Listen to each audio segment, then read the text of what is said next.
अस्सलाम वालेकुम दोस्तों, आज हम बात करेंगे खलीलुर्रहमान कमर और मारवी सरमद की लड़ाई के बारे में। अब तो सभी को मालूम हो ही गया होगा कि क्या हुआ था इन दोनों के बीच में।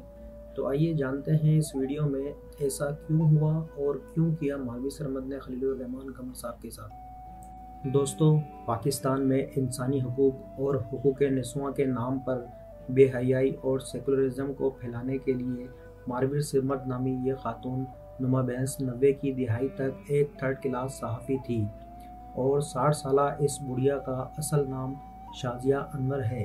सहाफ़ती दौर में इसने हमेशा पाकिस्तान का इमेज बैरूनी दुनिया को बद से बदतरीन दिखाया है। दोस्तों, मारवी सरमद 1973 के आइन का हमेशा मुखालफत करती आ रही है क्योंकि इस आइन में कादियानियों को गैर मुस्लिम करार दिया गया था और मारवी सरमद ताज़ीरात पाकिस्तान की आइनी शिक 295 और 290C के मानने से भी इनकार करती है। शिक 295 और 298 के कानून को तौहीन रिसालत का कानून कहा जाता है। इससे इस बहस की सोच का आपको अंदाज़ा हो जाएगा और 295C के कानून के तहत तौहीन रिसालत की सज़ा मौत मुकर्रर की गई है।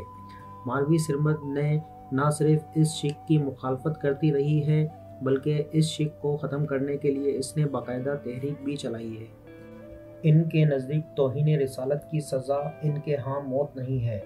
मौलाना आसिया मसीह को जब सज़ा हो गई तो इस सज़ा की मुखालफत में ये पेश रही।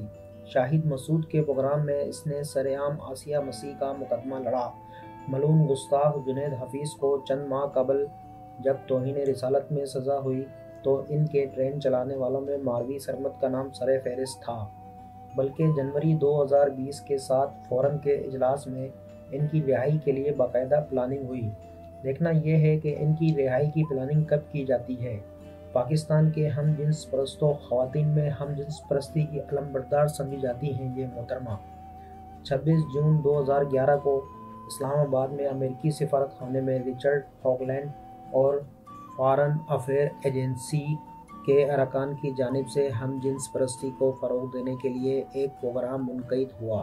मारवी सरमद ने इस प्रोग्राम में खुसूसी शिरकत की। अगले दिन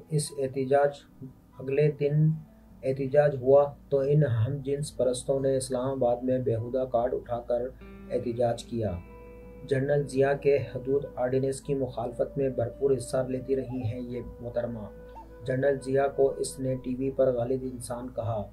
1973 के आईन पाकिस्तान को इसने आज तक नहीं माना तो कौमी नज़रिए का आज तक इनकार करती रही है। आइन के आर्टिकल 62-63 के बारे में कहती है ये महज खुराफात है।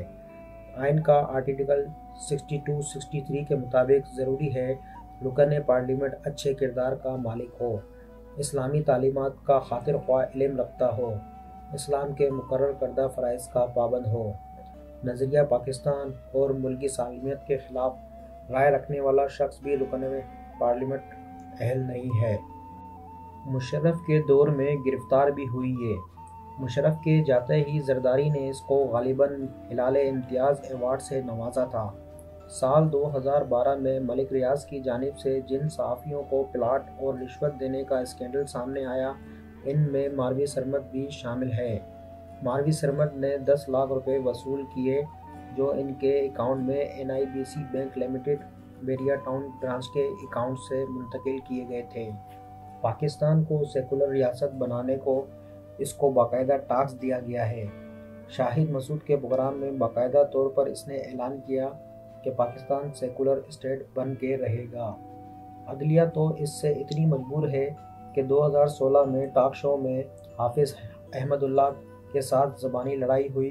इसने हाफिज़ अहमदुल्लाह पर मुकदमा दर्ज कराया और अहमदुल्लाह साहब को गिरफ़्तार भी करवाया। ये वही फहाश औरत है जिसने लाइव शो में मुफ्ती नईम साहब को कहा, मुफ्ती साहब आपको वैलेंटाइन डे विश करती हूँ और आपको गुब्बारा भी भेजूँगी। मारवी सरमद नशा भी करती है और सरेआम करती है।